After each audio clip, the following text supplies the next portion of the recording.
What's up, Depression in Life family? I haven't seen you guys in a while. I know. I hope you all are doing great and been out here staying safe and making it. Today, I just want to talk about some things that's going on with me and the current state in the world and how it pertains to how it's bringing mental health more to light. I have been writing. I don't know if you guys saw any of my other videos, but I talk about my other channel called Poetry in Life. During the lockdown that first started occurring in March of 2020, to kind of help deal with that isolation, because if you have mental health issues, you know how you were feeling at that time, alone, uncertain, scared, and it was heightened by the fact that you couldn't really control your emotions. You couldn't angle it a different way like some people. It was heightened. So to try to make it through it, I started to write poetry. I started to get my feelings out about things in my past, things in my present, things that I was just feeling at that moment, and it helped. And as it helped, I started to build confidence within it, and I got to the point where I put it out to the internet. And I got a lot of positive, supportive feedback from strangers, people I didn't know, were some of my biggest motivators. Granted, don't let me have you guys think that my family is not supportive, but I really worry the most about what people closest to me think, in a sense of I didn't want it to be bad and then be like, what are you doing? Don't do that, and make them feel disappointed in something I was really putting a lot of effort into. So now that's manifested. I've gotten to a point where I put out a book. The first one was called Welcome to My World. It's out on Amazon.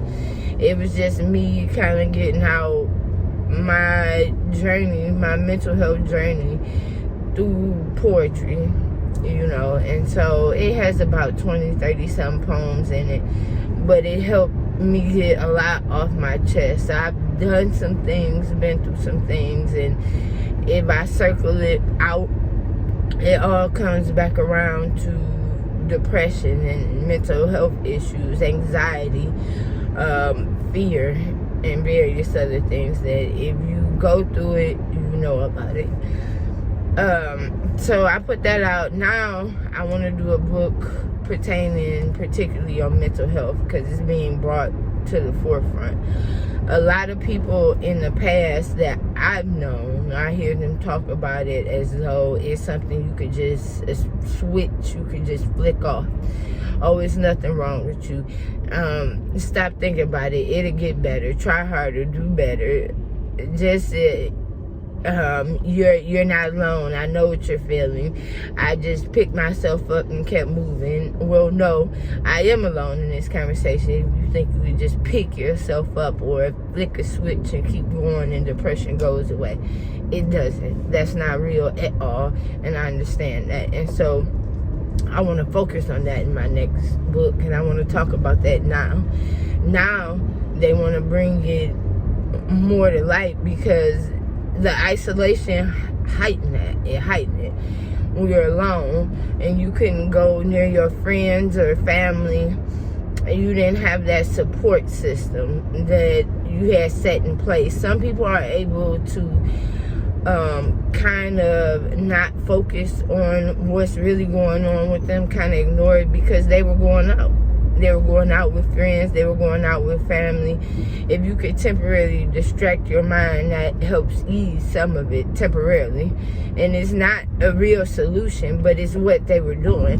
But when you take that away, the ability to get out, like I would go golfing with my son and my husband, or not golfing, like putt-putt golfing.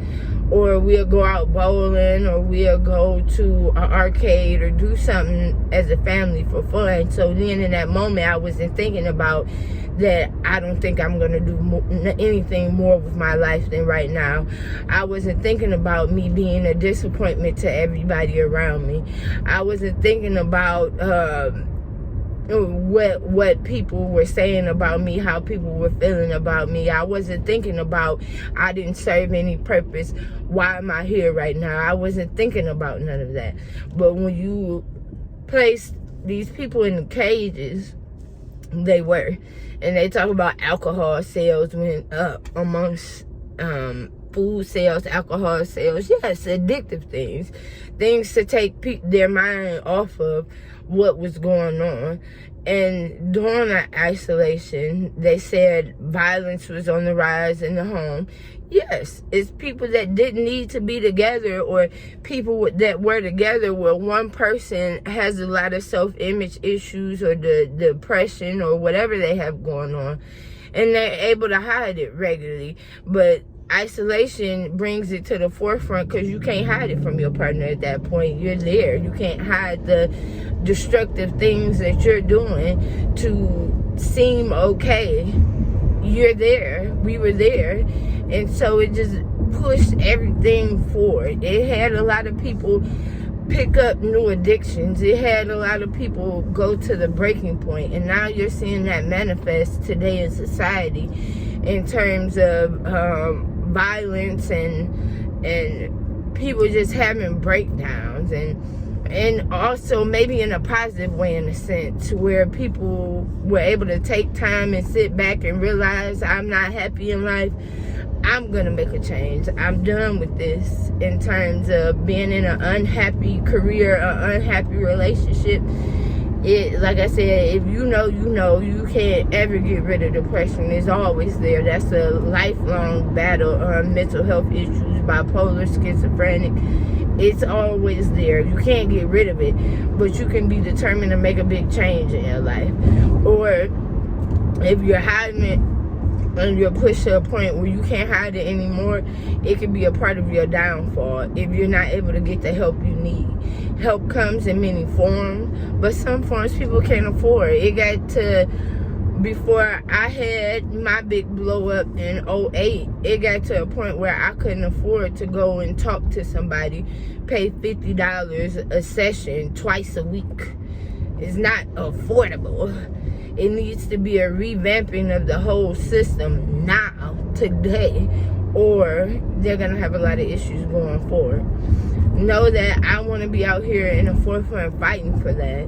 You know, I want to let you guys know you're not alone. Let's discuss it. Let's really get to know each other and be there for support, be support for each other. That's just a little bit going on right now. The world is crazy. Hopefully as we open back up, it gets better and they continue to shine a light on mental health and the issues surrounding it, and bringing about more affordable help, and understanding that some of the violence that people are doing is attached to mental health issues. Addiction attached to mental health issues, a coping mechanism. They need to really analyze that, and I pray to God they do, and I bet you it will empty out some of our prisons and jails and things. But I'm going to try to post more often different things on different topics that have to do with mental health, and stories I see in the news where I feel like it has to deal with mental health. And I'll see you guys in the next video. You have a wonderful One Depression Life family. See you guys next time.